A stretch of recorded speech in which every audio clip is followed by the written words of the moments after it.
puede estar tantas horas dictando cosas, es posible que cualquiera se mire una pajareada. Yo estoy cansado. A ver, vamos a ver.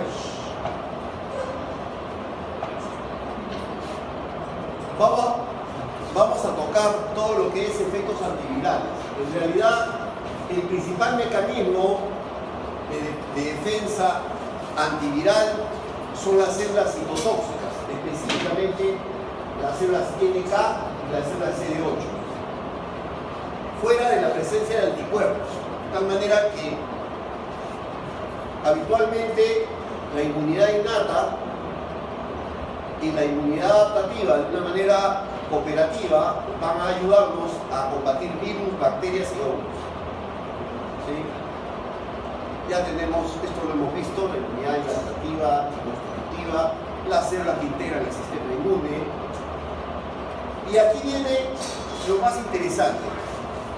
La gente piensa que el sistema inmune es un sistema que siempre está atento. No, en realidad no es así. En realidad cualquiera, comenzando por mí, se puede tirar una confusión.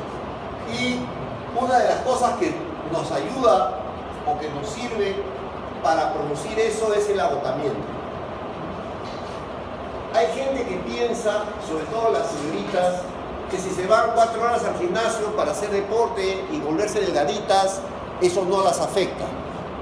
Primer problema, todo ejercicio intenso que disminuya la respuesta inmune, o sea, y el ejercicio intenso disminuye la respuesta inmune, puede hacerlos vulnerables a infección. Un ejemplo típico de esto es los atletas de alto rendimiento en Olimpiadas. Si ustedes hacen una encuesta, y esto ya está estudiadísimo, van a encontrar que los sujetos de alto entrenamiento tienen mayor cantidad de afecciones respiratorias por año que la gente normal. Ya se conoce eso. O sea, un atleta, un basquetbolista de ligas mayores, la cantidad de problemas bronquiales por infecciones virales mucho mayor. Ya se sabe. Los atletas los que hacen estos, corren 80 kilómetros, nadan 40 kilómetros, saltan una montaña y suben al Everest, esos que hacen lo que llaman el trekking, creo que le llaman, ¿correcto? Esa gente de alta resistencia sufre de enfermedades. Porque no es posible hacer un ejercicio intenso sin liberar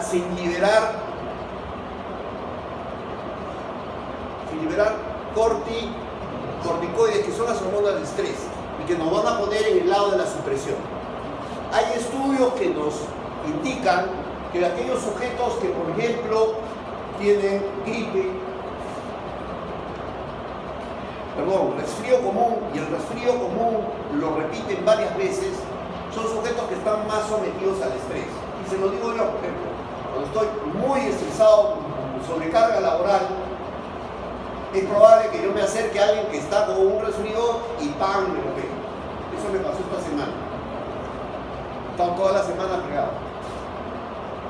Claro, que el nuevo trabajo no está, nadie se lleva buena plata si no tiene que dejar sangre, sudor y lágrimas en el camino, ¿sí? Entonces, trabajar de 8 a 6 de la tarde es duro. Manejar 1 hora en tránsito pesado de Lima es duro, a la ida y a la vuelta. Levantarse a las 5:30 de la mañana es duro. Claro, los frutos se ven a fin de mes, cuando viene el cheque. Pero yo no vivo, en realidad, todos los que viven a mi alrededor se sienten muy satisfechos por la plata.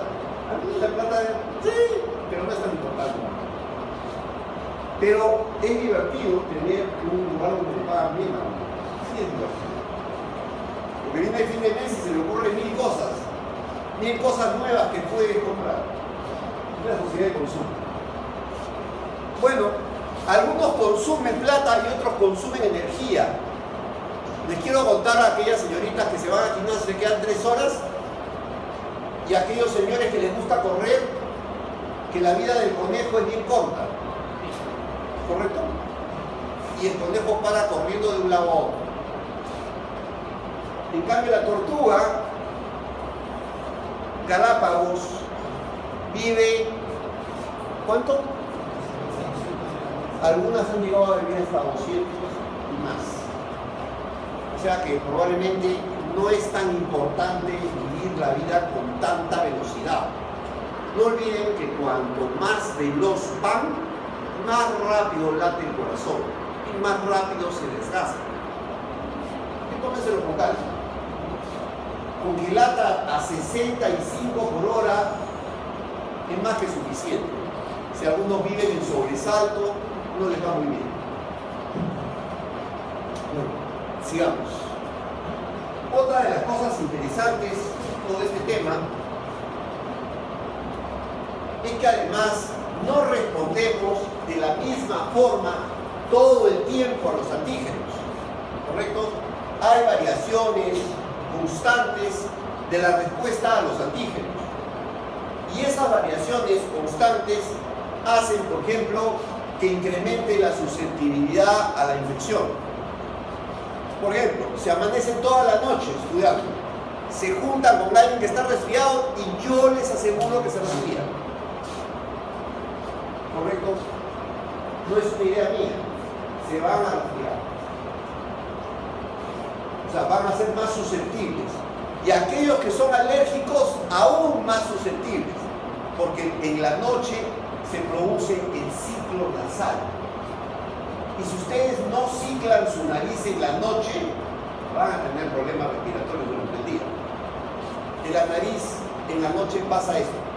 Se tapa una fosa, se congestiona y se descongestiona uno. Se congestiona y se descongestiona uno. Se congestiona, toda la noche están alternando. Es un ciclo. No duermen, se altera el ciclo nasal y empieza la congestión nasal. La congestión nasal aumenta el moco. Y si hay alergia, aparecen los estornudos. Si hay alergia, hay aumento de la expresión de ay camundo. Y si hay, justo llegó así, esto, ya listo, esa es alergia, ya. Entonces, si hay estornudos y hay inflamación, hay expresión de ay camundo, de la molécula de la adhesión intracelular. 78% de los virus ingresan al tejido nasal a través del receptor ay camundo. Conclusión: me expongo a no dormir en la noche, soy alérgico, aumento mi inflamación nasal, aumento la expresión ay camundo, me aproximo a alguien que está con gripe, con resfrío común. Gripe es una cosa y resfrío común otra, es resfrío lo que tiene la gente acá, y ese virus rápidamente va a entrar en la mucosa nasal. Entonces, ya está clarito, ¿no? Y entonces el fenómeno de supresión nos lleva a una gran facilidad para desarrollar infección. ¿Por qué explicamos eso? Porque los pacientes que tienen infecciones virales a veces entran en cuadros de disminución de la inmunidad. No siempre, pero generalmente. Hay tres cosas que hay que reconocer. El sistema inmune y la inmunidad innata, a través de las células NK y a través del interferón, nos ayudan a combatir la infección. Pero también la inmunidad adaptativa, a través de las células T y la producción de anticuerpos contra los virus, y a través de la célula CD8 citotóxica, que actúa muy parecido a la célula NK. Pero además, una tercera célula que hoy está acá, que tiene actividad antiviral, y que es la célula NKT, que es otra célula que también tiene actividad citotóxica. La célula NKT. ¿Qué características tiene? Marca CD4, pero además tiene actividad de NK. ¿Correcto? Se ha identificado perfectamente. Una de las personas que estuvo dentro del reconocimiento de las poblaciones NK y publicó artículos con gran impacto fue el doctor Víctor Arrunate, que es el profesor de práctica de ustedes.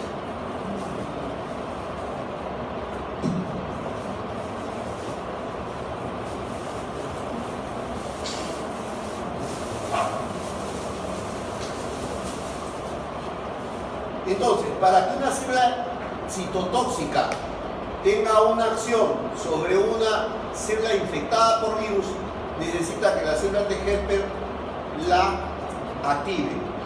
¿Qué T-helper será? T-helper 1. ¿Por qué? Porque tiene que liberar interferón gamma. El interferón gamma no tiene actividad antiviral,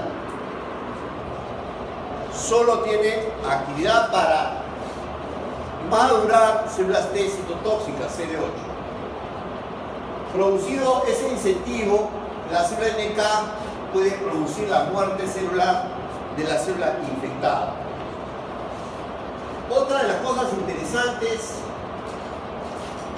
es que la célula CD8 puede también, a través de la presentación de péptidos del virus, puede permitir la identificación de la célula infectada que presenta antígenos del virus.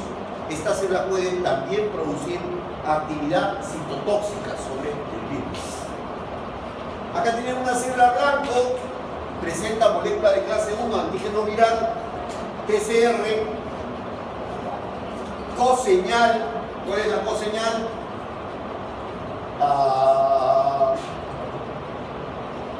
Acá no veo la coseñal. No hay coseñal, pero hay moléculas de adhesión acá y acá. Pero sí hay unión del receptor CD8 a la molécula de clase 1. Habitualmente en los primeros momentos de la actividad viral en la célula deben desencadenar una respuesta en la célula que puede ser innata. Por ejemplo, expresión de receptores toll-like externos para pegar al virus o internos para favorecer el procesamiento de las partículas virales. Además, hay inducción de interferones de tipo 1, o sea, inducción de interferones antivirales, el interferón alfa y beta, y además activación de las células NK.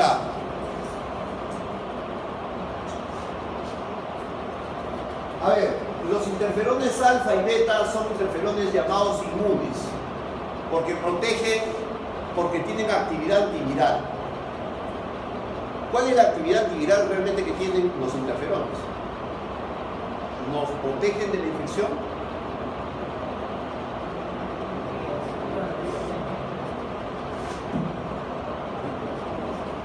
¿Saben cuál es la citoquina más antigua conocida? El interferón. Y se descubrieron en 1957. Y se descubrió el interferón a raíz de algo muy interesante. Un investigador se dio cuenta que cuando infectaba una célula con un virus,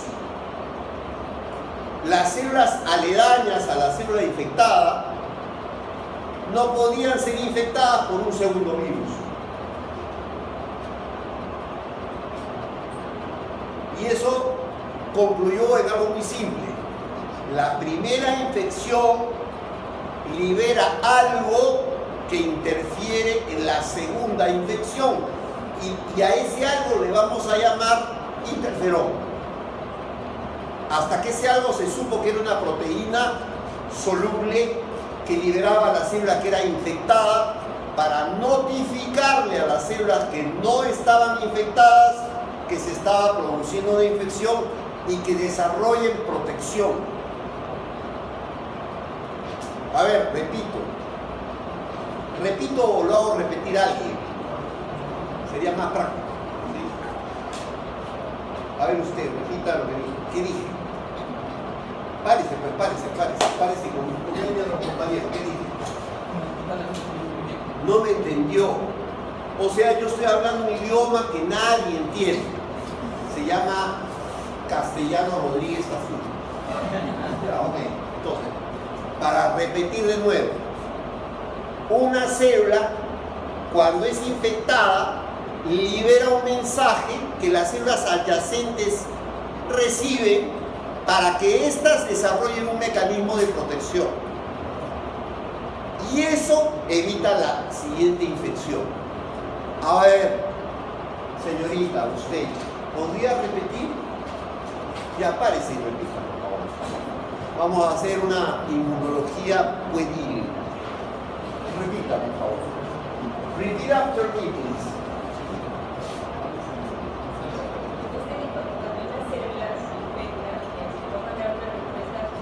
No he dicho respuesta. Una señal. Respuesta es una cosa y señal es otra. Ya, a ver.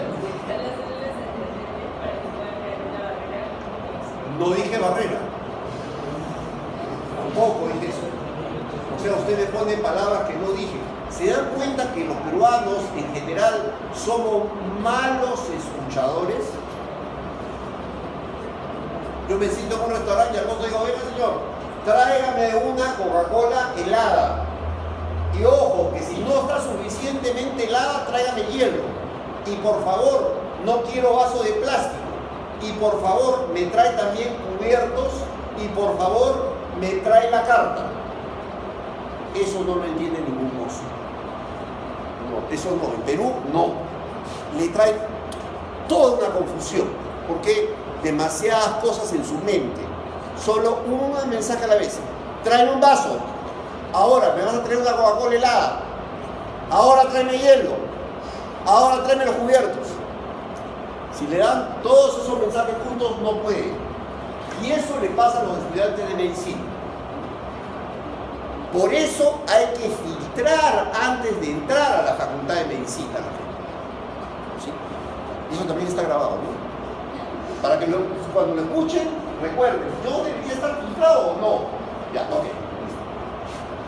Está clarito, ¿no es cierto? O sea, la gente tiene que entrenarse para recordar muchas cosas. Y cuando ya estén a mi edad, puedan olvidar que la clase que tocaba hoy día era de virus. Simplemente. ¿Correcto? Se den ese lujo de olvidar. Porque recuerdan demasiado. Entonces se pueden olvidar las tonterías. Como la clase de hoy. Bueno, repitiendo, recapitulando. Entonces, para que la señal, esa que sale de la célula infectada, llegue a las otras células, ¿qué necesitan las otras células? Un correcto. Esa sustancia que sale se llama interferón inmune, que puede ser alfa o beta, que va a llegar al receptor y va a producir en la célula un cambio, las células que están alrededor. ¿Cuál es ese cambio? ¿Cómo las células que estaban alrededor podían, si eran infectados con el virus XARN, cómo podían saber que venía el virus JARN? Porque el mecanismo de protección era para todos los virus.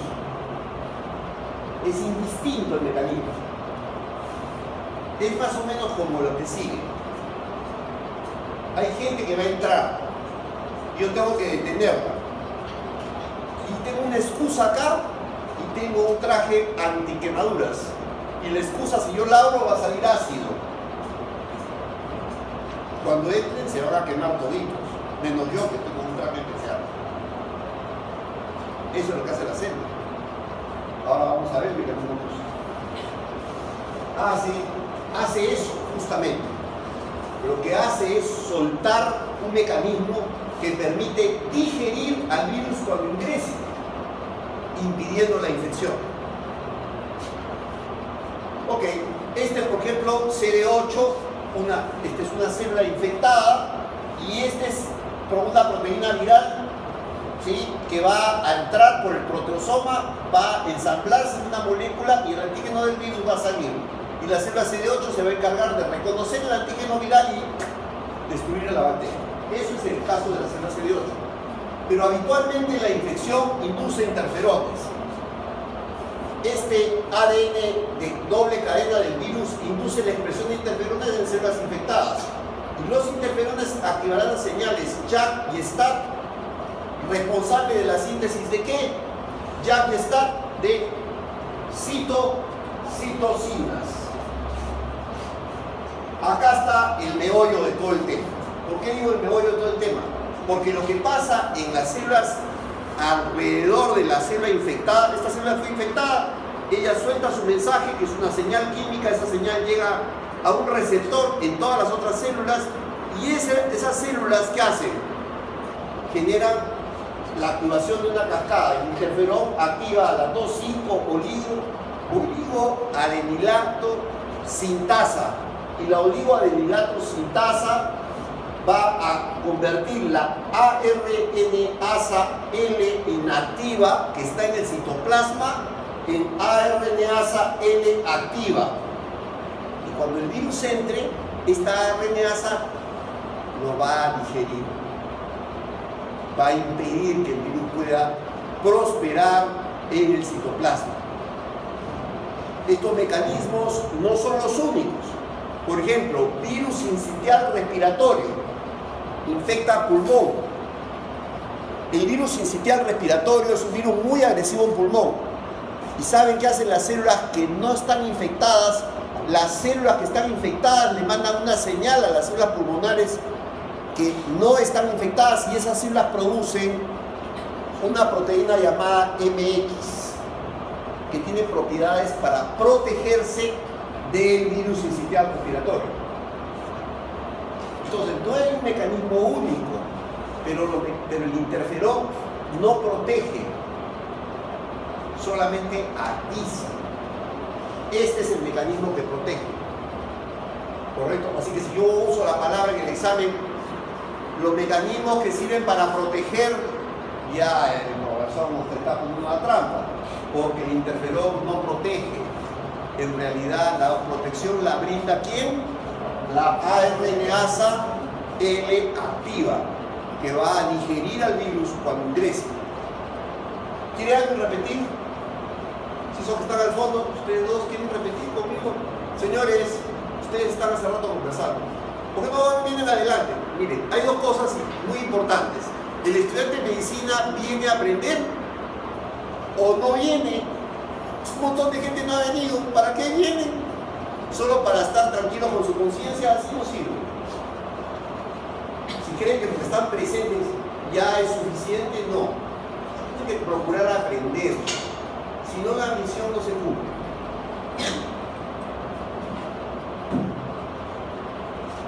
A ver, señor, lo invito a pasar por acá y cuénteme qué es lo que he dicho recientemente.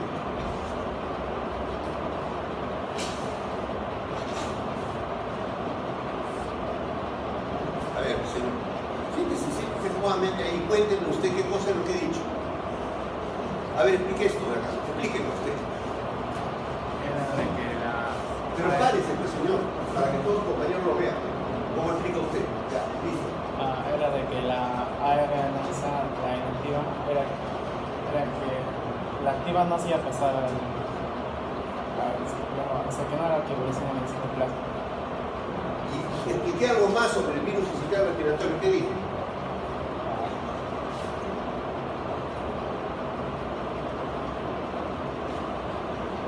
Señores, si vienen acá, es para escuchar la clase, y se sientan al fondo y no escuchan la clase, no esperen aprobar. ¿Sí? La idea es venir acá a escuchar la clase. Si vienen hasta acá para sentarse a conversar, en realidad no me importa que ustedes aprueben. Como profesor, me preocupa que ustedes no aprueben. Pero a mí no me importa, yo no quiero formar malos médicos. Así que, si ustedes no aprueban el examen, amparo me sale. Toco muralla. ¿Sí? O sea, quiere decir que quienes no aprueben el examen no están capacitados para pasar. Nada más.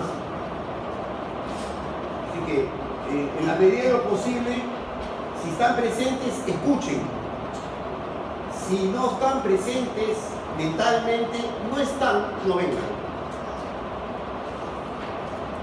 No tiene sentido. Yo, un profesor, está ahí en la playa, pues. Perfectamente justificado. Quien se tiró la pena y se fue a la playa, bien por él. Pero si vienen hasta acá, se soplan en el calor, se soplan a ese aburrido que va de inmunología, también no saben de aprender.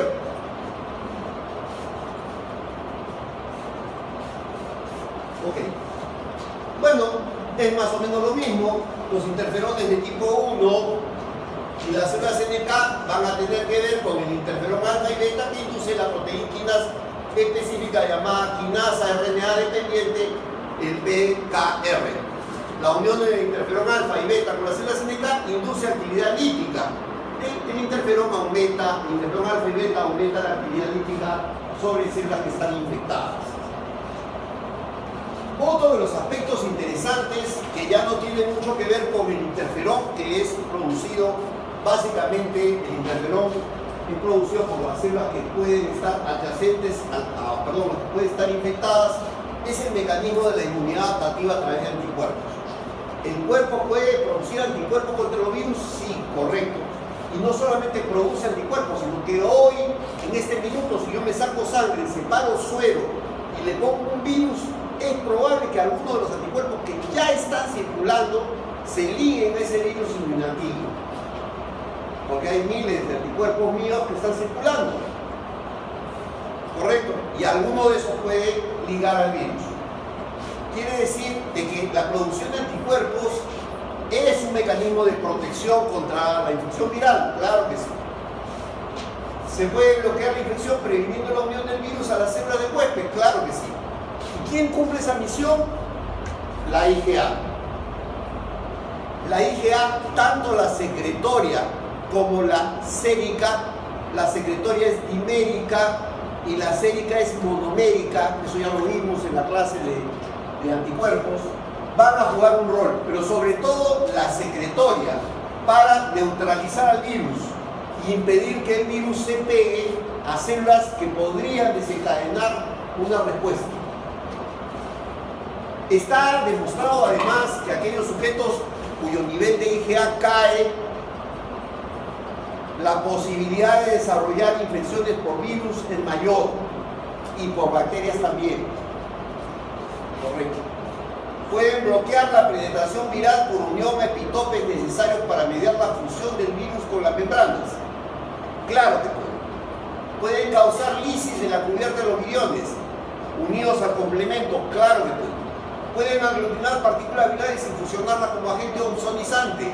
Claro que pueden los anticuerpos hacerlo, sobre todo el anticuerpo IgA.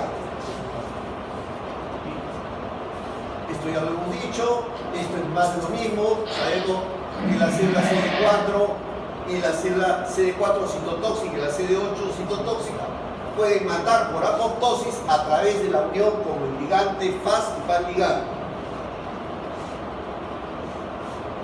Y también a través de citoquinas. La célula NK puede liberar unos gránulos que contienen perforinas o granenzimas. Las perforinas y las granenzimas están emparentadas ¿a qué cosa?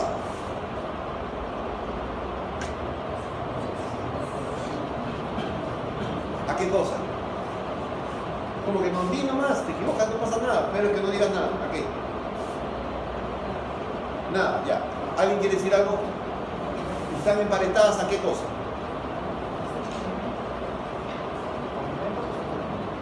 Están emparentadas al complemento, especialmente ¿a quién? A C9, que polimeriza, hace hueco. ¿Por qué? Porque C9 es una perforina. Las perforinas son proteínas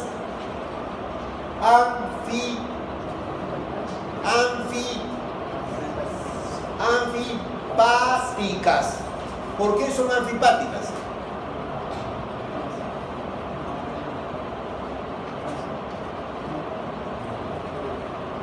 Porque son capaces de poner una región de la proteína es hidrofóbica y la otra es hidrofílica. Se mete así en el en la membrana. Se liga por la zona lipofílica, o sea, hidrofóbica, a la membrana y permite la formación de un canal que es hidrofílico. Y si se van agrupando se hace un hueco al final en la membrana. ¿Correcto? Y eso es lo que realmente hacen estas proteínas granenzimas. El segundo mecanismo, pueden liberar granenzimas, formar por endocitosis. Estas granenzimas pueden entrar, las perforinas pueden formar poros, ¿sí? Y esto se mueve, este gránulo con granenzimas se puede mover a través de las actinas y puede digerir los microtúbulos, ¿correcto? Y eso puede empezar a liberar calcio y esto puede activar la formación de las cascadas de transformar las precaspasas en caspasas, que es el mecanismo de autodigestión en general. ¿Correcto? Procaspasas y se transforman en caspasas, se digiere tanto el ADN como el esqueleto celular y se produce apoptosis. ¿Cuál es la diferencia entre la muerte apoptótica y la muerte necrótica? ¿Cuál es la diferencia?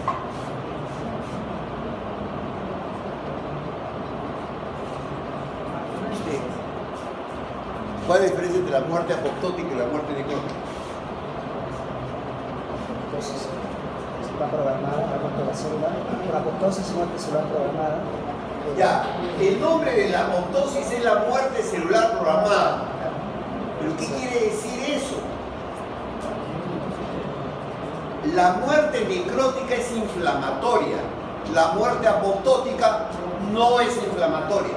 En la muerte necrótica, la célula explosiona y vierte su contenido hacia el exterior.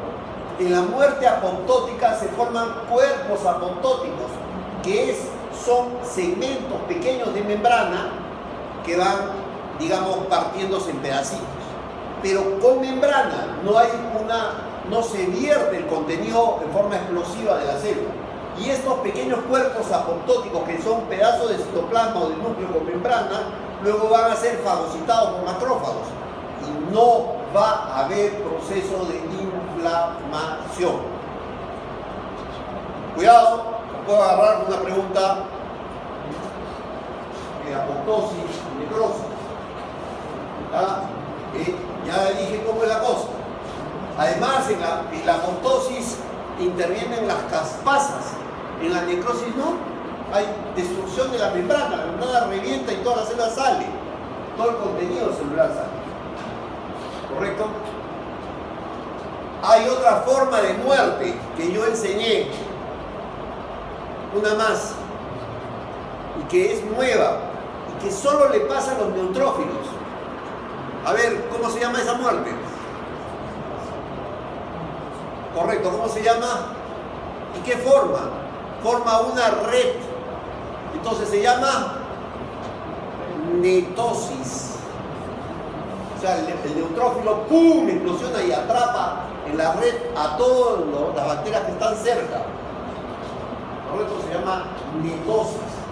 Y hay más formas de muerte. Ni les comento que hay un montón. Para confundirse bastante.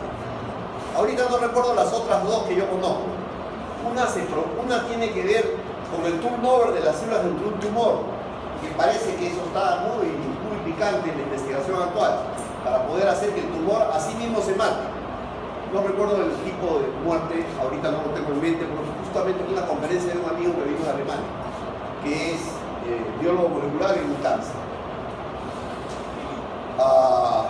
Vamos a seguir.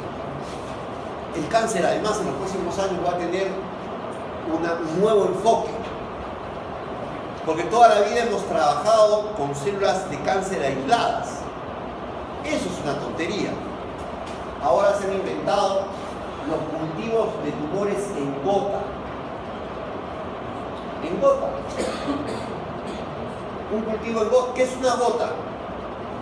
Es una gota.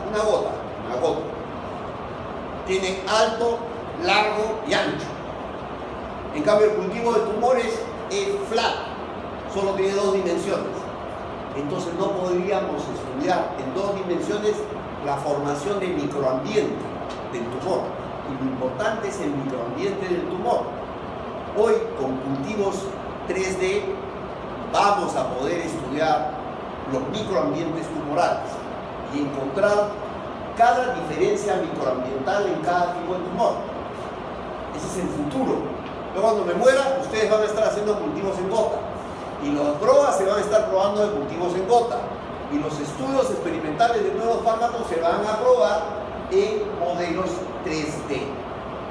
No 2D. Eso ya es un oldie. Los cultivos así en capa ya son un oldie. Yo vengo de esa época, soy un oldie. Pero lo nuevo es en gota, 3D. Ok, señores. Bueno, y en medio de todo esto no podemos olvidarnos de la superfamilia del TNF. Todos estos son los receptores del TNF y sus ligandos.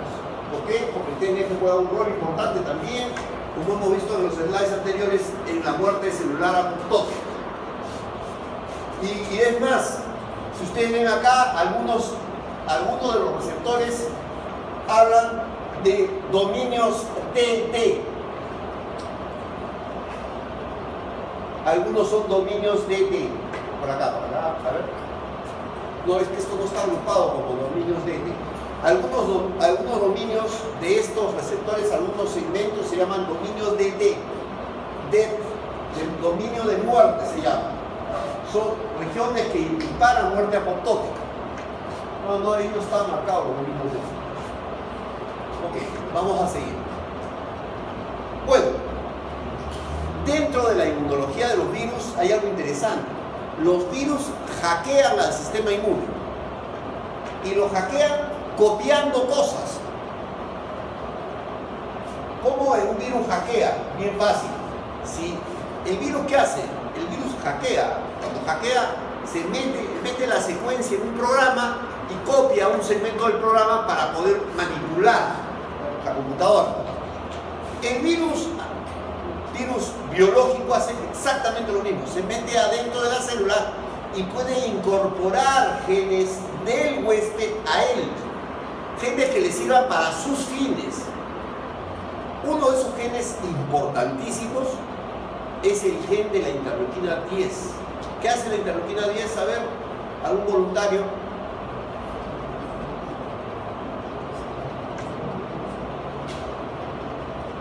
A ver. ¿Usted? Sí. No sabe. Claro. ¿Cuántos apoyos hay? 2.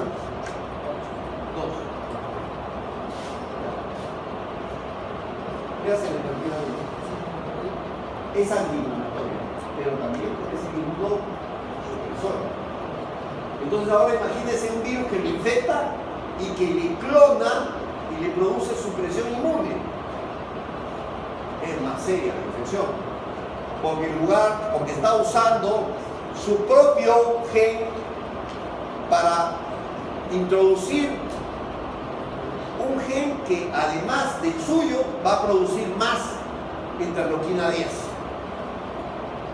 Es interesante, este es un concepto que fue acuñado por Bernard Moss, biólogo del Instituto Nacional de Salud de los Estados Unidos, que en su equipo en el año 90 produjeron varios informes sobre proteínas codificadas por virus ADN con homología de secuencia de proteínas inmunes humanas.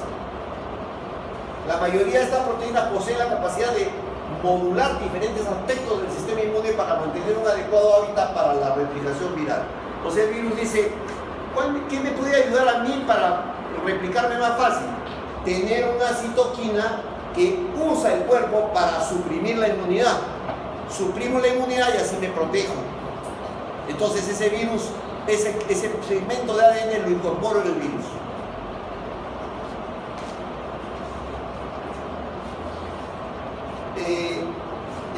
La primera viroquina identificada fue una proteína similar al factor de crecimiento epidérmico. ¿Por qué? Porque si yo como virus infecto el tejido epidérmico y mato células, cuando yo termine de matar el tejido ya no voy a tener donde infectar. Entonces, si yo pongo un factor de crecimiento epidérmico viral, el tejido va a replicar más tejido epidérmico y voy a tener más sitio donde infectar. Y por eso se produce el mixoma. Los virus del mixoma hacen eso. Replican tejido, meten una piroquina para hacer que el tejido epitelial empiece a replicarse y tener más tejido que infectar. Súper inteligente el tema. ¿Sí o no?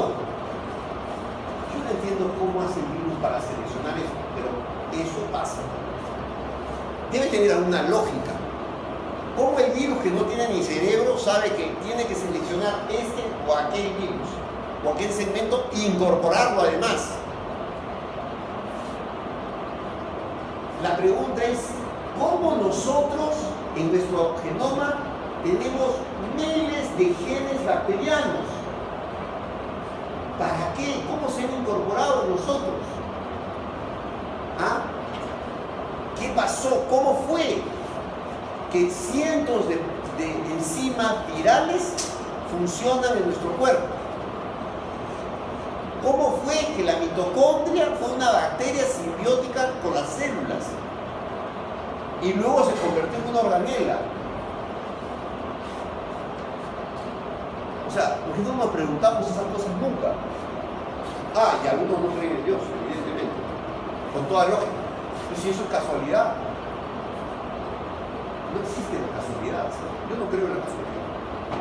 Yo creo en lo que se llama la sincronicidad, más que la casualidad. O sea, que dos eventos justo engarzan, pero de que son casuales.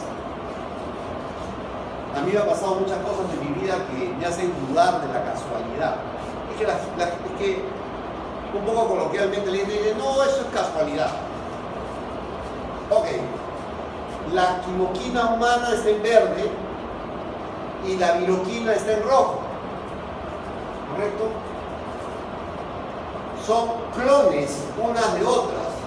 Sin embargo, una es una viroquina y la otra es una citoquina. Una quimoquina. Vamos a ver ahora los aspectos evolutivos. Hay un ruso que ha estudiado en forma interesante cómo evoluciona este tema. Miren, las incorporaciones de virus, de genes humanos a los virus, empezó hace 42 millones de años. Y más o menos la incorporación de la IL-10 y la IL-6 fue hace 42 millones de años, cuando todavía no éramos hombres, sino cuando todavía éramos haplorrini. Ni siquiera éramos catarrinos en haplorrinos, éramos todavía monos. Estos son monos todavía. Acá empiezan los homínidos y aquí recién empieza el hombre. Este Pantroglodites es el chimpancé. Es el punto donde se divide el chimpancé y el hombre. ¿Correcto? O sea, la humanidad es esto. O sea, hace 42 millones de años los virus se insertaron. Esos segmentos virales fueron insertados. Y tal vez el más importante es la IL-10. Sí, también se incorporó la IL-17 y la IL-6. Pero la IL-10 es muy importante. ¿Por qué? Porque se va a tirar abajo a la respuesta inmune. Y la IL-6 y 17 van a fomentar la respuesta inflamatoria. Van a ayudar al virus a inflamar. Bueno, ¿qué virus han incorporado IL-10? El Epstein-Barr virus, que es un herpes virus 4, y el citomegalovirus, que es un herpes virus 5. Tienen a la IL-10 viral incorporada. Y además tienen el herpes virus 8, que es el virus relacionado al sarcoma de Kaposi, que incorpora a la IL-6. ¿Correcto? Células blanco, donde se produce la incorporación, la célula B. Citoquinas y pseudogenes del genoma del huésped ausentes. Huésped hipotético de la fuente de la viroquina, ancestro de monos en el viejo mundo hace 42 millones. Ancestros de homínidos, este es de monos, este es de homínidos, o sea, de gente que ya caminaba más o menos de pie hace 15 millones de años. Y este de acá, el citomegalovirus, fue hace 42 millones de años. ¿Tienen ustedes una idea de hace cuánto tiempo pasó esto? ¿Cuáles son los mecanismos de hackeo? Hay un montón de cosas que pueden hackear los virus. ¿Sí? Pueden hackear homólogos de receptores, homólogos de receptor de interleuquina 1A beta, homólogos de receptores para las quimoquinas, proteínas ligantes de la interleuquina 18, quimoquinas, complemento, múltiples citoquinas, moléculas de clase 1 y de clase 2. Puede haber down regulation, o sea, pueden disminuir la expresión de moléculas que permitan procesar virus. O sea, todo esto se puede dar por hackeo del virus.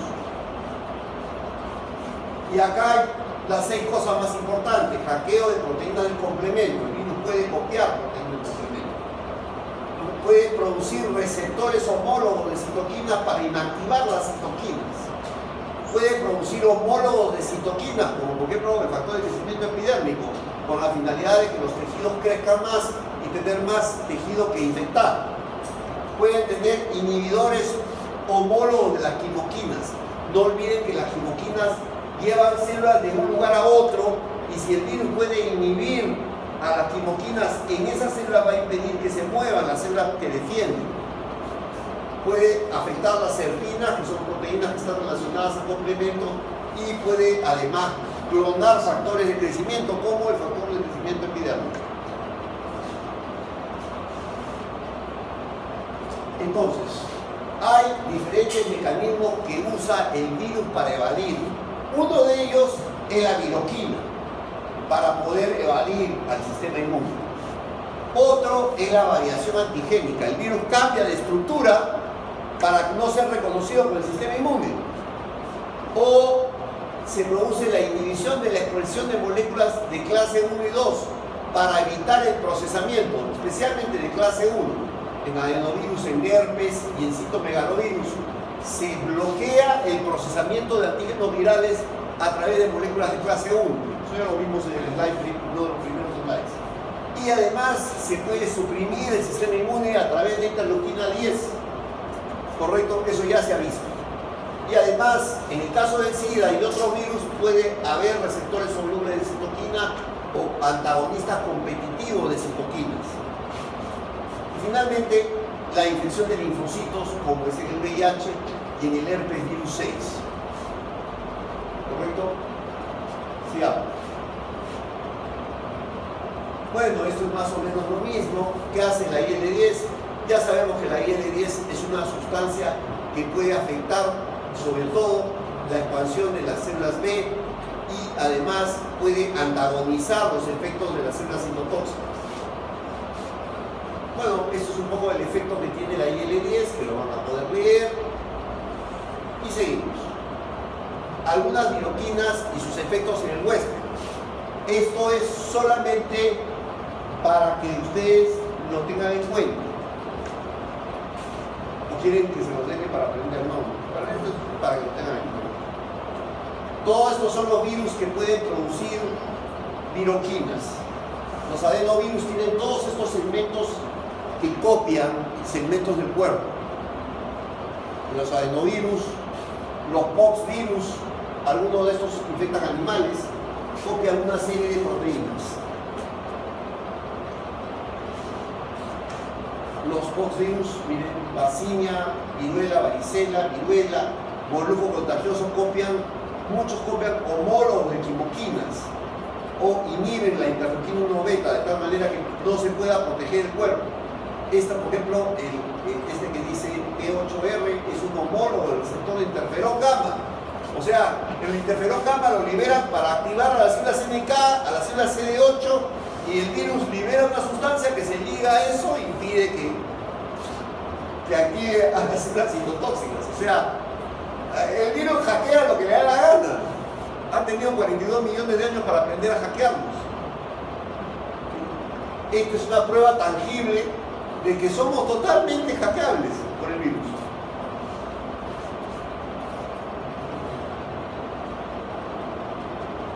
Claro, no se van a aprender todo esto, ¿no? Pero ahí lo tienen. Más adelante lo pueden leer, si no quieren no lo aprendan, pero ahí está, lo dejo en constancia. Esto no va a ir dentro del examen, evidentemente, porque esta es parte de una conferencia sobre viroquinas bastante más extensa que di en el último curso de infectología en el Hospital del Niño. Entonces, ya ustedes entenderán que el tema es complejo, pero que solamente es una pincelada, ¿no? Ok, virus del VIH. Si hay algo que ha hecho avanzar a la virología en el campo de la inmunología, es la infección por el virus del VIH. Algunas cosas tenemos que decir del virus del VIH. Es que si no hubiera habido infección, no conoceríamos tanto del sistema inmune.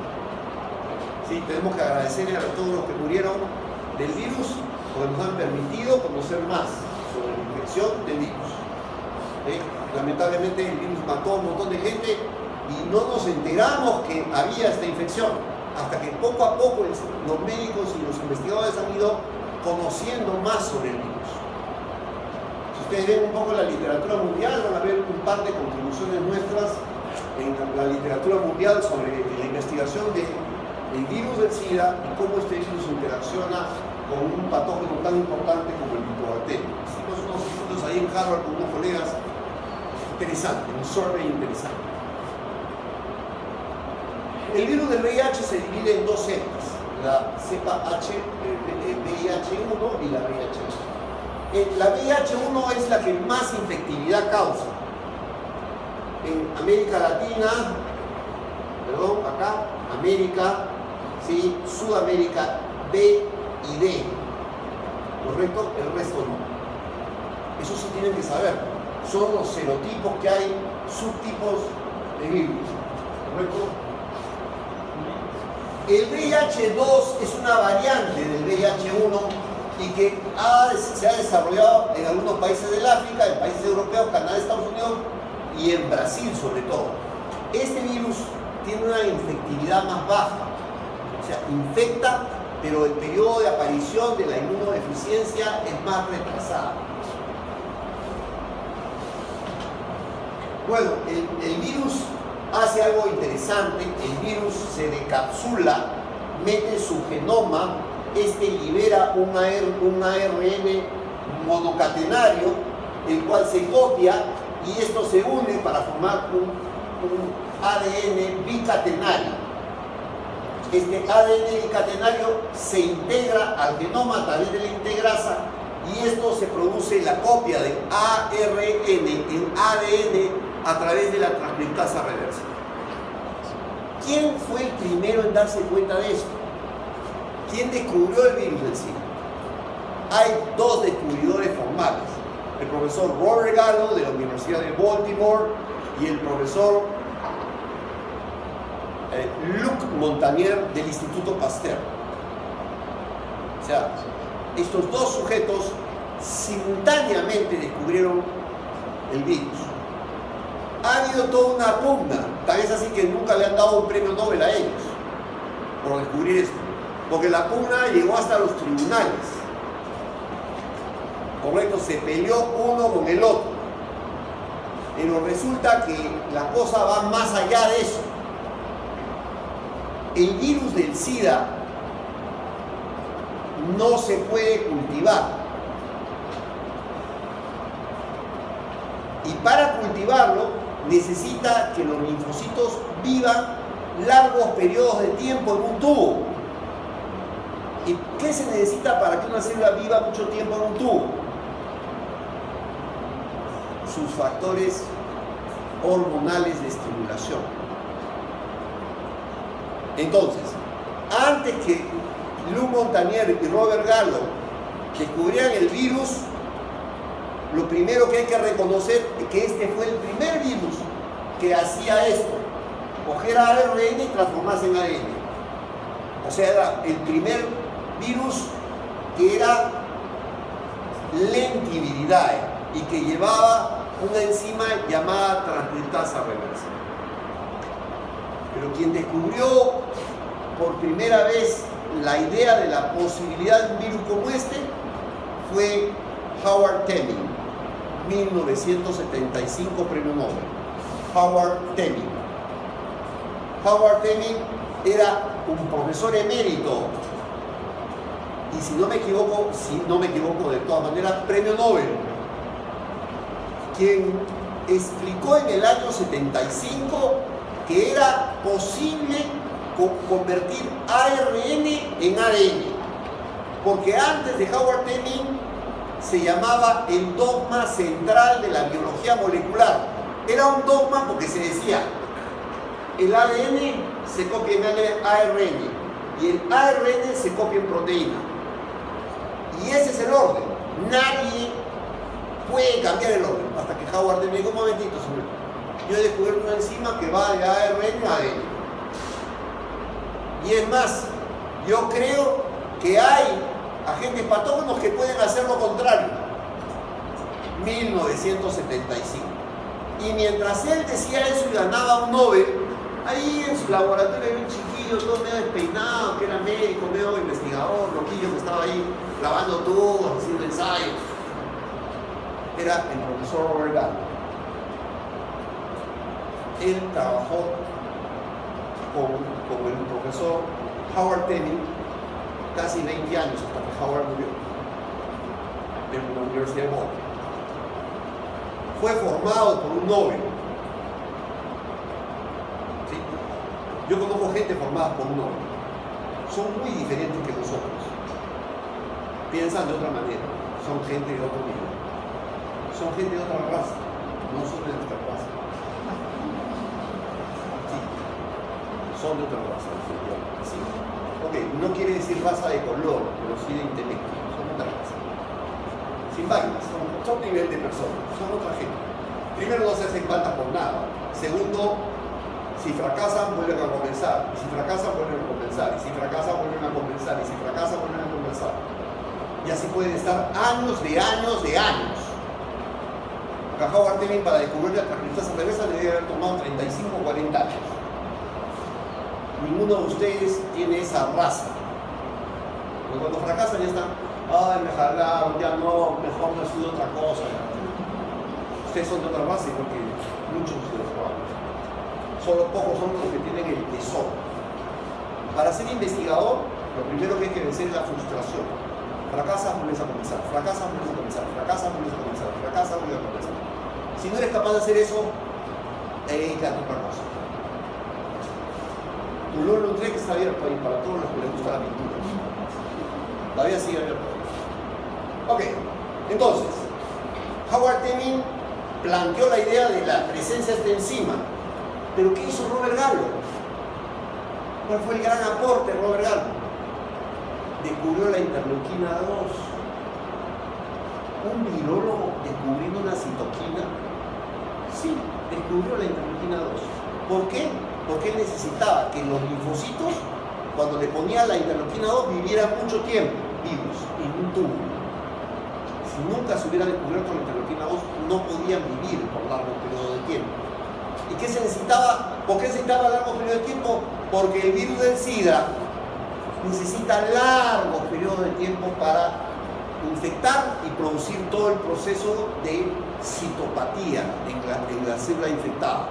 O sea, ustedes infectan, llegan hasta acá y de repente no hay ningún estímulo importante y se queda el virus integrado acá y ustedes no van a ver la infección. Después de 5 años, se activa el virus y recién se empieza a replicar. Lo que se ve en los pacientes, en los tubos pasa también. Y en los tubos pasa con más frecuencia. No ven que no hay estímulos externos, está todo cerrado, todo está quiet, tranquilito, no hay cambios que sí hay en el ambiente, en el tubo todo está controlado. Entonces se necesitaba que las células vivieran a largo plazo.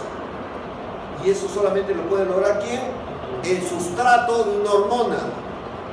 Los linfocitos necesitaban su interleuquina 2 para sobrevivir.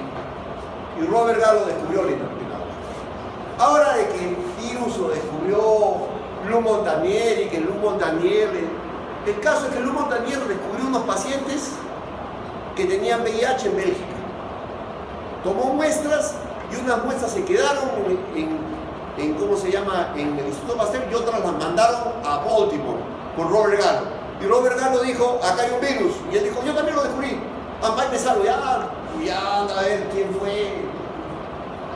Eso es más difícil de... Todo el mundo acepta que Robert Gallo es uno de los que descubrió el virus.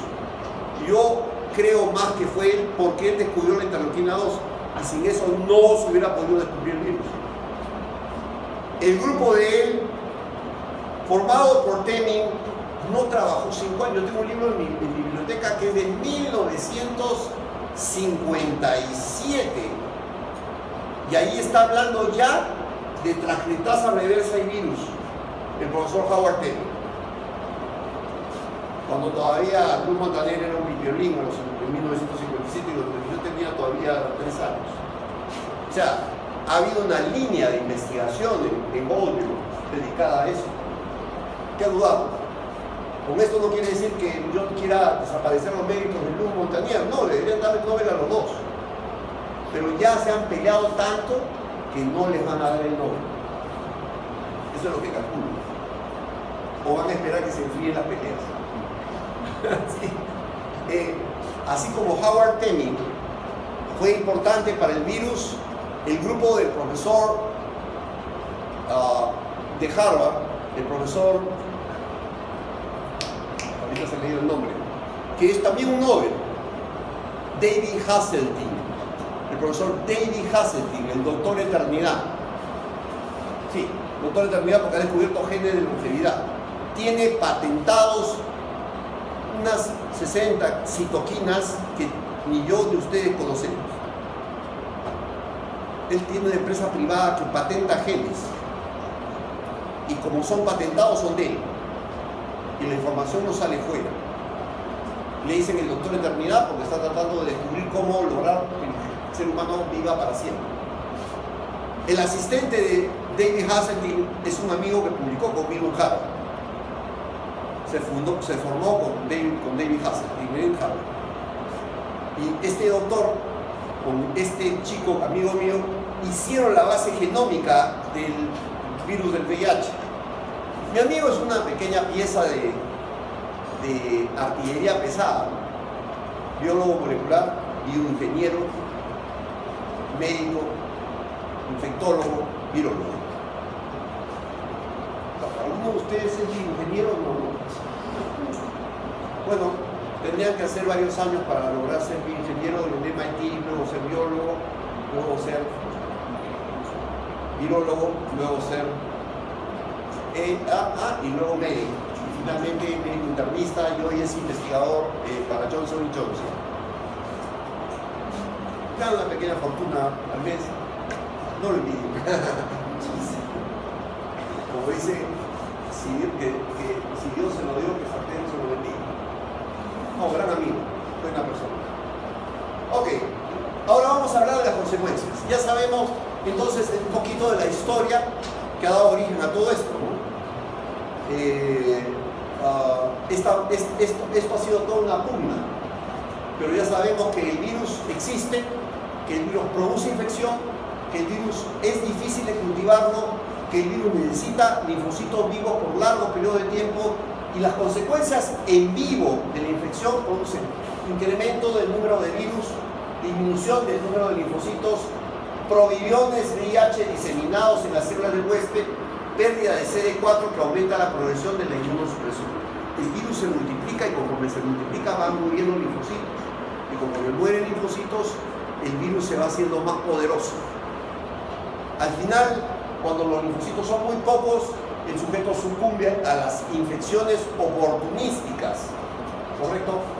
¿Y cómo se produce la pérdida de CD4? Primero por apoptosis. No es el virus el que produce la apoptosis.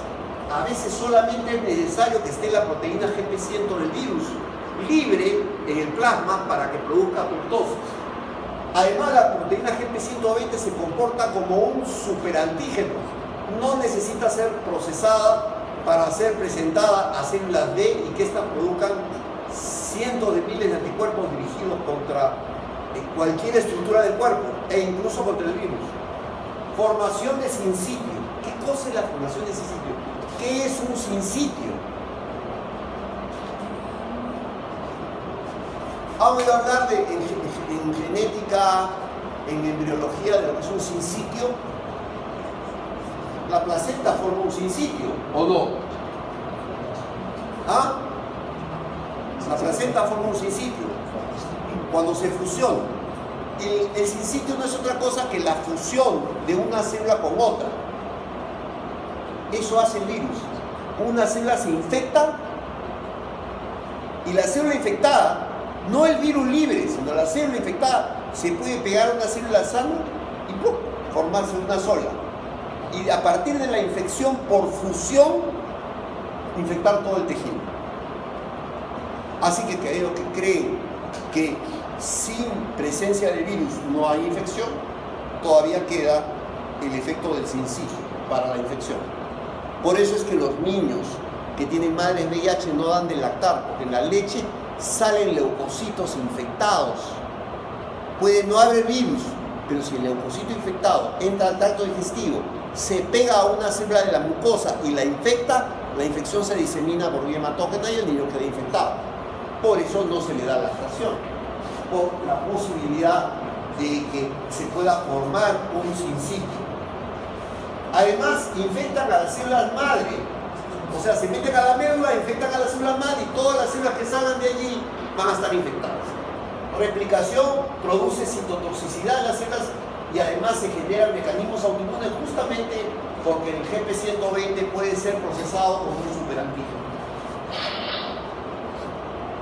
Bueno, vamos a hablar un poco de historia. Un cuento. Resulta que más o menos en la década entre el 80 y el 90 nadie sabía qué pasaba con el virus en la sangre. Todos creían que había virus en la sangre, sacaban, querían cultivar, no había virus. Pero había un chinito que había venido de China, muy chiquitito, y que estudió física, física pura, físico matemático, el doctor David Ho. David Ho era una mente brillante en la física y decidió, como era joven y quería plata y los físicos no ganan mucho, dijo, me hago médico. Y estudió medicina. Entonces tiene dos cosas: se hizo médico, pero era un físico brillante. Físico brillante igual brillante matemático. No hay físico que no sea brillante matemático, si no, no tendría nada que hacer en la física, sobre todo si es físico teórico. Pero porque su vida pasa entre números. Y él, cuando se gradúa de médico, no se le ocurre mejor idea que decir, bueno, los médicos que no saben nada de matemáticas, donde me inscribo yo también, no pueden encontrar la solución al problema del virus del SIDA. Pero yo, que soy matemático, puedo armar un modelo predictivo y puedo tratar de investigar qué pasa. Pero como yo no tengo plata, tengo que buscar plata. Pregunten, ¿ustedes han ido a los hospitales en Perú? ¿Hay algún pabellón que se llame Romero? No. Uno de los millonarios más grandes del Perú no ha regalado nunca nada a un hospital.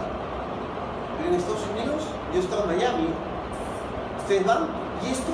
Ah, es el Instituto de Parkinson. Se llama Bob Hope. Bob Hope es un cómico. Y como era un cómico platón, dijo, ya yo les regalo el Instituto para Parkinson. Como sufro de Parkinson, ya un instituto de investigación para que investiguen Parkinson. Yo paraba en el instituto que se llamaba el Instituto de Inmunología de la Universidad de Miami, el Instituto Popper. Un multimillonario que ni lo conocen ustedes ni yo, pero el viejito Popper con su mantillo blanco venía y decía, hola, ¿cómo están? ¿Cómo les va? ¿Necesita algo? Y era todo el edificio lo había donado, más todos los equipos millonarios dentro. Ese viejito que se paseaba era el doctor Popper. No, no era doctor, era un millonario Popper. Tenía su placa de agradecimiento, se llamaba Popper el instituto, E.M. Popper, de inmunología. Popper quería perennizarse. ¿Quién no quiere perennizarse? ¿A quién le van a...? Si donas un edificio como este y le ponen ahí el doctor Rodríguez Tafur donó la plata para hacer el edificio, ¿por qué se le van a quitar el nombre? Nunca, nadie se hizo un regalo, ¿por qué se lo van a quitar? Claro, no tengo plata para hacer un pabellón así, pero si lo tuviera, le donaría un edificio. ¿Se da cuenta? Si me sobrara la plata, le donaría un edificio y dos también. ¿Sí? El tema es que aquí no hay lo que hay en otras partes, un sentimiento de ser benefactor de la sociedad. Gente que tiene tanta plata y es tremendamente egoísta. Y eso no necesita tener plata para ser egoístas. En la calle, la calle tiene dos vías, de pronto se estrecha una. No, yo quiero pasar primero, no, un atoro ahí. Todos quieren ser primeros. Les falta los peruanos. Nos falta lo que tiene el gringo. Llega en un centro comercial, cruce. Yo llego, no hay nadie, paso. El segundo espera que pase. El que llega tercero espera que pase el segundo. Y el que llega a cuarto espera que pase el primero, el segundo, el tercero y recién pasa él. Nos falta educación. Somos unos animales en la ciudad de Lima. En Estados Unidos 2 días se convierten en una. ¿Y qué creen que pasa? Están yendo a 70 millas. Y este pata, ¡bum! Y este, ¡bum! ¡Bum! ¡Bum! ¡Bum! ¡Bum! ¡Bum! Todos en fila. A gran velocidad. ¿Se creen que se chocan? No, porque saben que uno pasa primero el siguiente y el siguiente, el siguiente. Si eso pasa acá como experimento social, en la carretera se hace un atoro. El bus quiere pasar, el micro quiere pasar, el taxista quiere pasar y ustedes quieren pasar. Nos falta educación. Hacemos de una cosa minúscula todo un problema, porque todos queremos ser primeros. No todos podemos ser primeros. Tenemos que educarnos. Tenemos que saber en qué momento el primero pase, yo paso después, y el otro pasa después. Todo el mundo fluye. No, la gente no quiere fluir, la quiere ser el primero. Su complejo no le hace entender que si llegó segundo, tiene que ser segundo. No, yo llegué segundo porque quiero ser primero. No hay lógica social de eso. No hay lógica social de eso. Ninguna. Así que cuando estén en el cargo de su papá, eduquen a su familia. Cuando estén en el cargo de su hermano, eduquen a su hermano. Cuando estén en el cargo de su tío, eduquen a su tío. Si no, no vamos a cambiar el país. El país no se cambia porque hagamos buenos médicos. El país se cambia porque hacemos bien todo. 1 hora para salir de un atoro acá la vez pasada. 1 hora porque todos querían ser primeros. ¿Y saben qué? 1 hora. Cuando en un país desarrollado eso hubiera sido ni siquiera un retraso. En 5 segundos se hubiera desatorado todo. Algo malo traemos los trabajos. Bueno, entonces el chinito David Ho no tenía plata, estaba chihuahua. Pero había un tipo millonario que se llama Aaron Diamond. Aaron judío. Diamond judío. Aaron Diamond le dijo a su mujer: me voy a morir, soy multimillonario, hija, te voy a dejar. Sí, te voy a dejar un yate, una casa en París, una casa en Checoslovaquia, una en Hungría. Pero yo tengo un pequeño fondillo para que hagas un acto de caridad. 250 millones, ¿te parece bien? Ya, ok, listo. Entonces su mujer, la viuda de Aaron Diamond, el florista, le llamaba el florista, un tipo que le encantaba mucho las flores, pero era multimillonario porque se dedicaba a otra cosa. Y Aaron Diamond, el florista, le dejó a su mujer 250 millones y no había habido nadie que postulara al proyecto ideal. David Ho dijo: Aaron Diamond, donde la viuda le dijo: mire, yo tengo una idea. El SIDA lo podemos combatir si sabemos qué hay en el suelo. Fundemos el Instituto Aaron Diamond de Investigación del SIDA, el primer instituto privado del mundo. La mujer quedó con el proyecto que le presentó el chino, la convención dijo: bueno, los primeros 100 millones ya, ¡fua! Obra civil, levantaron el instituto. Siguientes 50 millones para poner equipamiento y siguientes 100 millones para montar el presupuesto. Un instituto que desarrolla tecnología tiene la gran ventaja de poder vender. O sea, no solamente es privado porque descubre cosas, sino porque de repente también descubre tecnología vendida. Entonces Aaron Diamond dijo, el Instituto Aaron Diamond se dedicó a hacer un modelamiento matemático de la infección. Nadie lo hubiera podido hacer si no hubiera sido un matemático, pues. Yo seguro 20 siglos de médico, ningún médico lo hubiera podido hacer si no tendría habilidades matemáticas. El patita ordenado hizo la simulación y dijo: las células se pierden así, asá, el virus ataca así, hizo un modelo matemático. Como resultado del modelo dijo, y de los estudios, dijo: no hay partículas de virus en el plasma de los infectados. Y todo el mundo dijo: ¿cómo que no hay virus? No hay virus, pues. Hay uno cada millones de centímetros cúbicos de sangre. 1, 2, 3. Pero el grueso son proviriones, o sea, ARN desnudo del virus. Pero no fue solamente eso, sino que el chinito fue más allá, dijo, y yo pienso que ese ARN, dependiendo del número de copias que haya en el plasma, eso marca la progresión del paciente. Y la chuntó. El conteo de células caía conforme más rápidamente se aumentaba la cantidad de copias, que se llamaba carga viral.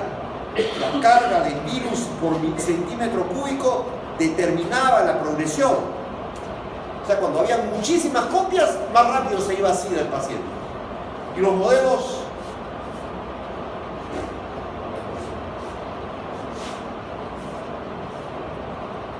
lo dicen así. Esta es la caída de células. Esta es la caída de células, ¿correcto? Primero, sistema inmune normal, CD4 de 650 a 1200, una relación 2 a 1 con CD8. O sea, si hay 1200 CD4, hay 600 CD8, más o menos 1000 a 500. Si el sistema inmune está suprimido de 500 a 200, 500 CD8 y 500 CD4. Y si ya estás en SIDA, hay menos de 200 y lo que cae es CD4 0.5 a 1, o sea, 1 a 2 la relación.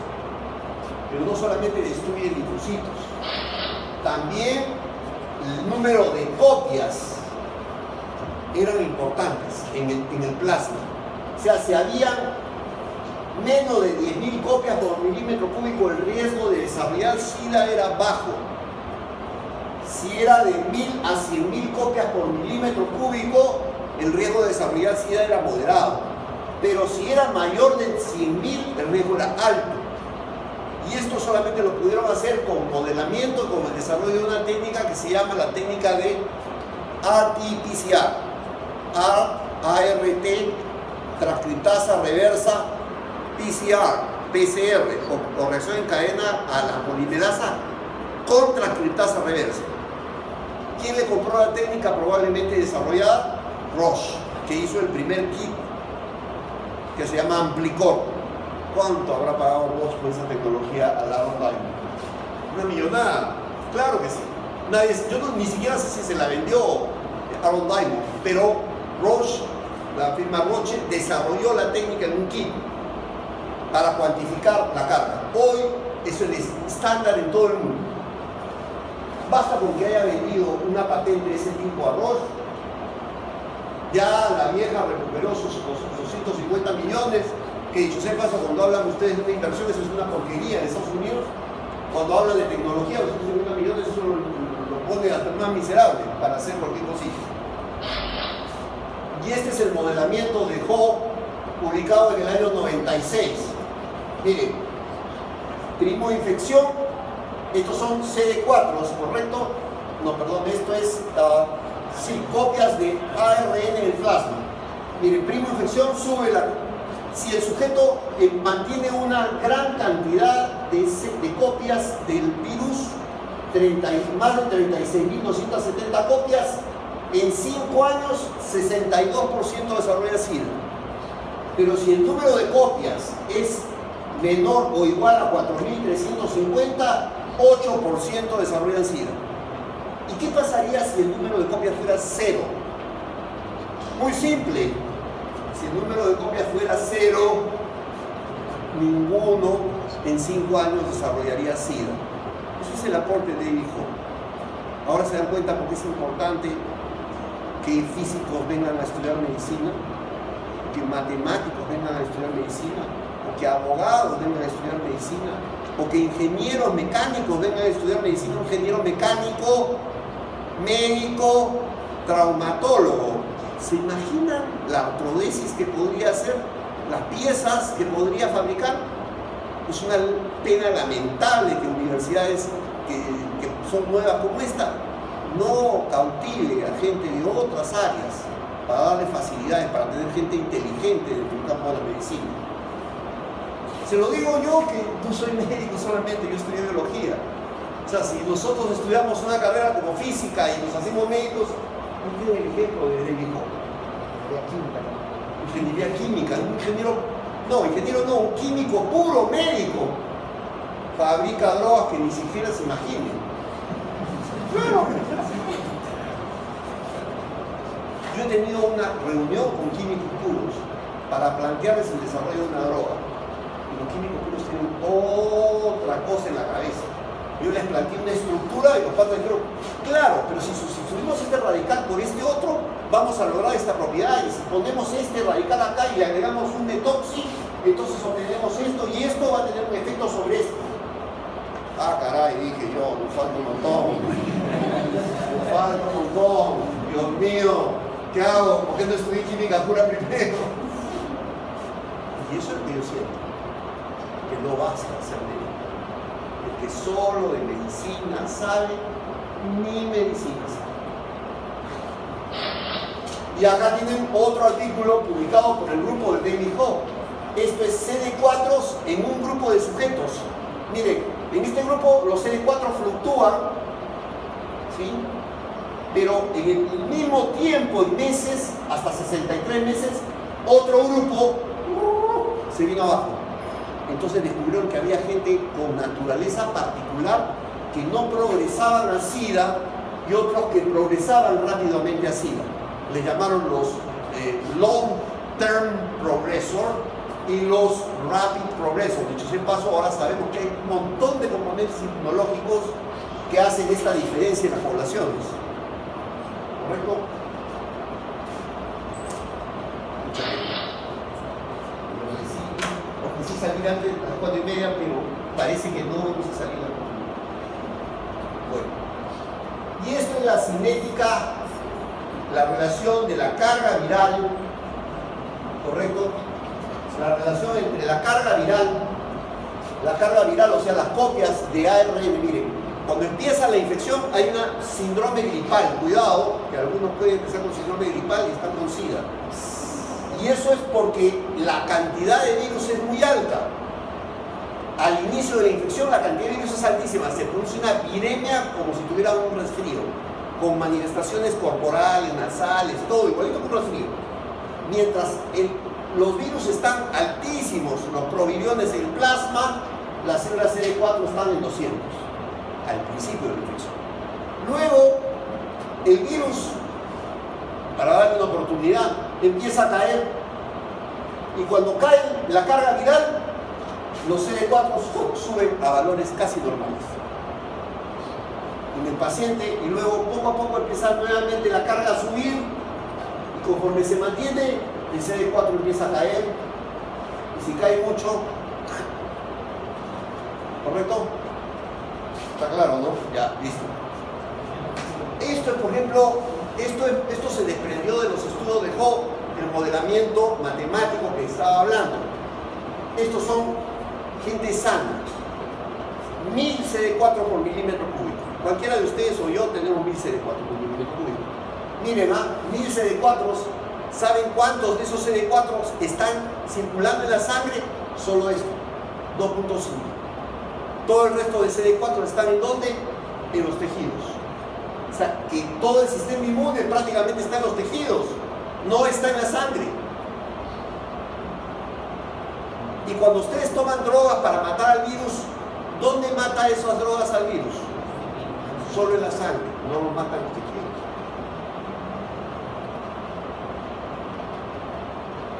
Muy interesante, ¿no? Claro que esto tiene un turnover, constantemente estos pasan acá y de acá se vuelve, pero por eso es que la terapia dura mucho tiempo, porque tiene que renovarse toda esta sangre y estar expuesta. Cuando ya ha pasado algunos años y el paciente tiene 320, ya perdió la tercera parte de los virus, perdón, de los CD4, también casi ha perdido más de la mitad de los CD4 en el cuerpo y todavía está sintomático. Y cuando ya tiene francamente infecciones y está inmunocomprometido, en 123 CD4 por milímetro cúbico, el sujeto ya perdió 3/4 partes de su reserva. Y aquí es 0.7 virus, 0.7 CD4 que están circulando en la sangre periférica. Empezamos con 2.5 y terminamos en 0.7, cuando ya el paciente está para la otra. ¿Cómo se produce la infección? Ustedes saben que el CD4 es el lugar donde se pega el virus, pero la mayoría de gente sabía que el CD4 humano y el CD4 ratón tenían un 75% de homología. Y cuando ustedes sacaban los linfocitos de ratón y los infectaban con el virus, no pasaba nada. Entonces decía, hay algo más. Y entonces ahí se descubre que el virus se une a la membrana a través de un correceptor y del CD4. Ampliando la visión, esta es la cápside del virus, esta es la GP120, este es el receptor, el correceptor, y este es el CD4. Entonces, lo primero que va a pasar es que el correceptor, el receptor, se une a la GP120 produciendo una deformación de la GP120. Lo segundo que va a pasar es que, si estás unido al correceptor, lo segundo que va a pasar es que atrás, estas proteínas en amarillo largo, que son las GP41, se desplazan hacia adelante, ¿sí?, para producir un cambio conformacional uniéndose estrechamente a la membrana. O sea, esto ya se empieza a meter. Ahí ya está unido el CD41 al CD4 y al correceptor. Este correceptor es un receptor de citoquinas, de quimoquinas, para ser específico. De quimoquinas, es un correceptor de quimoquinas. Y este correceptor puede ser el CXCR4 o el CCKR5. Son receptores, el receptor 4 y 5 de quimoquinas. Depende de las cepas de células. Ahora lo vamos a ver. Y luego se produce una fusión de las membranas. Esta con esta se fusiona. Miren, está funcionando, pegándose las membranas. Y una vez que se fusionan totalmente, el virus ingresa. Y una vez que ha ingresado dentro de la célula, este virus se debe descapsular y debe tratar de andar de la membrana al poro del núcleo. Eso era una incógnita. ¿Qué pasaba en el linfocito dentro? Hasta que un grupo de investigadores descubrieron qué pasaba. Hicieron un virus vivo, bueno, entre comillas, porque los virus no son vivos, pero lo marcaron con un colorante para mirarlo en tiempo real. Y agarraron una célula y la pusieron ahí el virus. Y vieron cómo el virus infectaba hasta llegar dentro de la célula. Interesantísimo, porque lograron encontrar el mecanismo, bueno, ya está integrado dentro del virus, lograron encontrar la visualización de la conducta intracelular del virus en el linfocito. Marcaron con partículas y encontraron que el virus se pegaba a la membrana, luego la cápside interna se descapsulaba el virus y el core entraba. Y el core se unía a una proteína que estaba en el citoplasma, que la tenemos todos, que se llama la dineína. ¿Correcto? La dineína. Han estudiado el síndrome de Cartagener, un defecto genético por falla de la dineína. El síndrome de Cartagener, que hacen infecciones sinopulmonares, síndrome de Cartagener. Hay falla de esta proteína. La dineína es como un carrito. Coge a la cápside y usando un microtúbulo, ustedes saben que los microtúbulos están en el citoplasma formando un esqueleto de la célula. La célula tiene esqueleto formado por microtúbulos. Por ahí va el carrito jalando el virus hasta el núcleo. Y eso ya se ha no solo filmado, sino la filmación la puede ver todo el mundo, porque yo las tengo las filmaciones. ¿Okay? Y entra entonces el virus. Ahí están las filmaciones en tiempo real, cómo se mueve el virus dentro de la célula. Claro, acá solamente están viendo ustedes el núcleo, la célula es un poco más grande. Entonces lo que están viendo es cómo se ha movido la particularidad dentro de la célula. Ahí tienen estos puntitos amarillos, son virus. Y esto es el citoesqueleto. Miren, esto por ejemplo este es el núcleo, ya el virus está, miren, varios puntitos están muy cerca al núcleo. pero han usado el microtúbulo, que estos son los microtúbulos, y la proteína lineína, que es el carrier. Ahora, ustedes saben que los microtúbulos se pueden degradar. Hay sustancias que bloquean los microtúbulos. ¿Han ustedes llevado genética? Sí. ¿Han hecho cariotipos? ¿Y qué se usa para lograr ver el cariotipo? Un veneno mitótico que bloquea a los microtúbulos que forman el uso acromático, porque esos microtúbulos están anclados y jalan a los cromosomas. Ustedes bloquean los microtúbulos y todos los cromosomas se quedan en el medio, en la placa ecuatorial de la célula. Y eso es la colchicina. Sustancias parecidas han usado, entonces ellos han visto que el virus está por acá, empieza a caminar por el carrito hasta el núcleo, no va yendo hasta el núcleo, le meten la sustancia que degrada la proteína del microtúbulo y se para por varias horas. Y luego cuando se reconstruye el puente, el virus sigue andando, vuelven a bloquear los microtúbulos, se para y vuelve a seguir nuevamente cuando se forman nuevamente los puentes de microtúbulos. Interesante. Bueno, ustedes miren las partículas cómo se acercan al núcleo. Están las partículas fuera del núcleo. Es una maravilla la biología. Okay. Ahora vamos a hablar de la infección en relación al sistema inmune. Ya vimos que el virus se mete, infecta la célula y produce cambios en la célula. Pero lo interesante de los virus, específicamente del SIDA, es que podemos tener resistencia natural a la infección. Acá puede haber una persona que no se puede infectar de SIDA. O sea que no importa con quién se acueste, no se va a infectar. Puede tomar sangre de sidoso si quiere, puede inyectarse sangre de sidoso, no se va a infectar. ¿Sabían ustedes? Ok. Entonces, ¿qué sucede?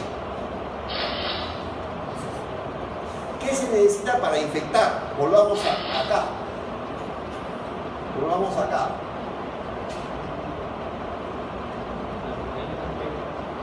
Se necesita el correceptor, ¿correcto?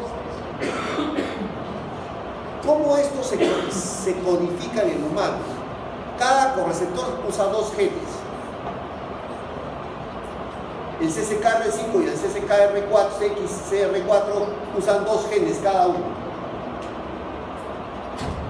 Si un gen está clonado, si los dos genes son normales, el sujeto se infecta. Pero si un gen tiene mutación, sí se puede infectar igual. Pero la infección demora más. O sea, se demora más tiempo en infectarse el sujeto. ¿Y qué pasa si los dos genes están mutados? Ya no se puede infectar. Y eso ya ha sido estudiado. Eso ya ha sido estudiado. Ahora vamos al mapa. Ya. Al principio de la infección, las células que son primero infectadas son los macrófagos. Todos los virus son emetrópicos, atacan a los macrófagos y atacan al receptor CCKR5, que es el receptor de macrófagos.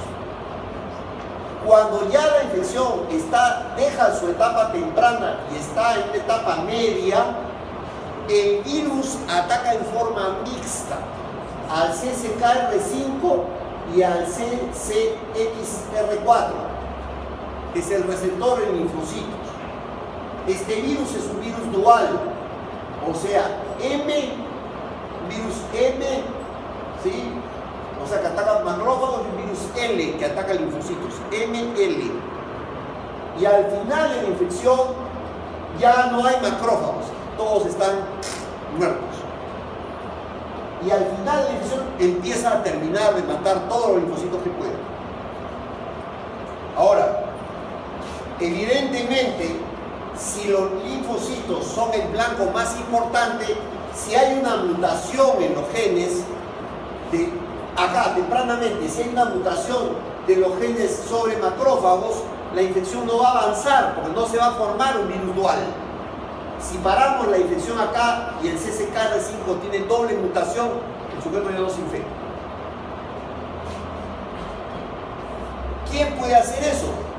Los múltiples CSKs y sus variantes, que son correceptores mayores. Estos son correceptores mayores y estos son correceptores menores del virus. ¿Correcto? Ya. Esta es la prevalencia de la población mutante. O sea, 9.8% de españoles no se pueden infectar del virus. Hagan lo que hagan. Así se duerman con 20 prostitutas todas infectadas, no se pueden infectar. 8.9 en Francia, 5.5 en Italia, en Grecia 4.5, en Rusia 13% de la población tiene virus, tiene mutación doble. Ahora, si un sujeto tiene los dos genes, sí, CCKR5 normales, CCKR5 normales, la progresión es así, teniendo como punto medio 8 años. Pero si un gen es mutado, el sujeto progresa así. Y la diferencia en la aparición del SIDA es más o menos de 7,5 años hasta 11 años. 3 años de diferencia en la progresión. Pero si los dos genes están mutados, ya nadie se puede infectar. No se infecta.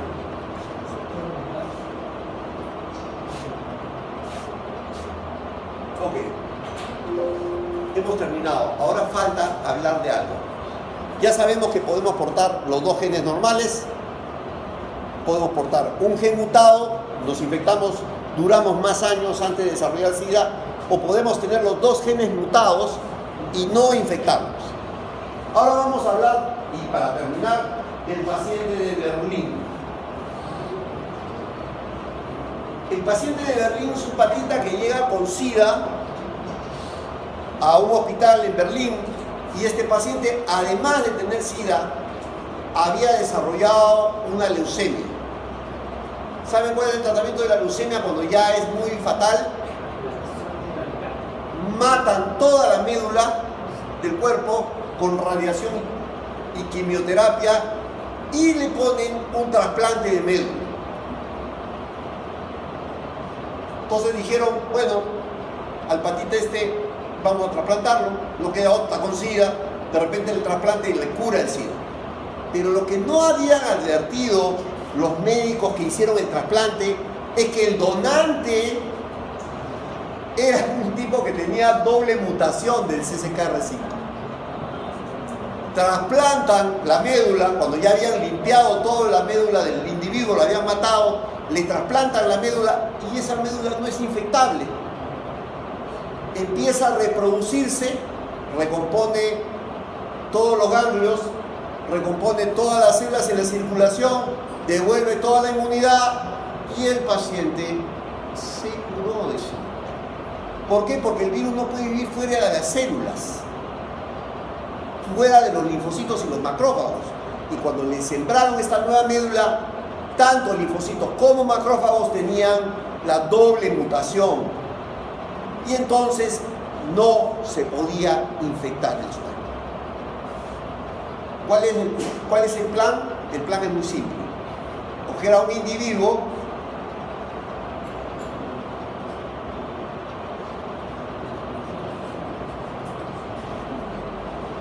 un segundo, me está llamando la doctora Flores.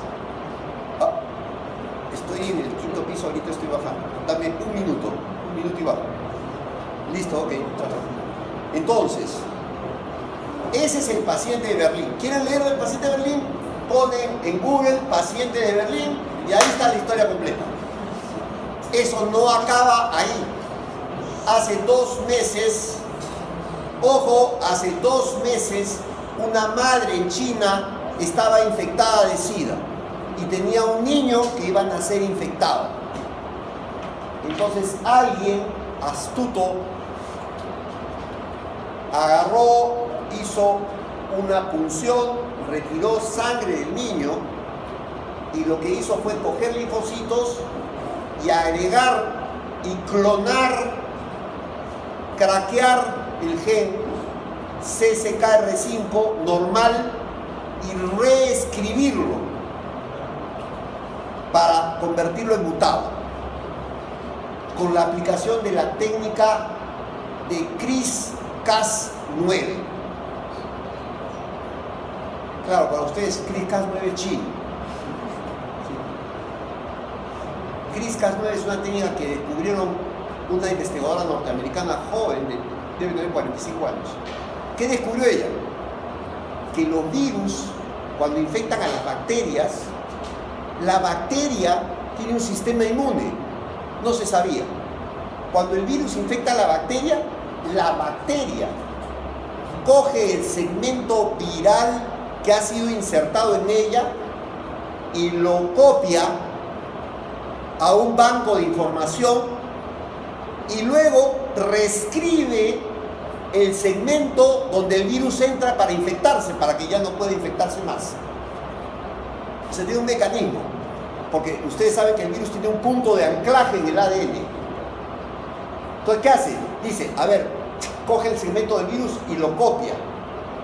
Y ese pedazo donde se inserta ese virus, lo vuelve a reescribir para que ya, cuando entre otra vez el virus, ya no se pueda anclar ahí. Y el método como lo hace es simple. Y eso se llama CRISPR-Cas9. Al descubrir el método que la estúpida bacteria usa para reescribir su propio ADN, hemos descubierto un método para reescribir nuestro ADN en vivo. O sea, me gustaría los ojos celestes, no se preocupe. Células CRISPR-Cas9, ojos celestes. En vivo. Estoy volviéndome viejo, saco un poco de sangre, reescriben mi genoma para tener telómeros más largos, porque el envejecimiento es acortamiento de los telómeros. Reescriben, me meten mi sangre, con telómeros más largos vivo más. Ese investigador chino, sin autorización ética, reescribió a través del método de CRISPR-Cas9 los genes CCKR5 de ese niño y reinyectó sus células, convirtiendo a ese niño en el primer humano reeditado en vivo. Esto es histórico, ustedes ni se han enterado de que ya hay humanos, transhumanos, que han sido reescritos. No hay problema, porque en el futuro, si ustedes no son muy inteligentes, podremos reescribir sus cerebros. Están salvados.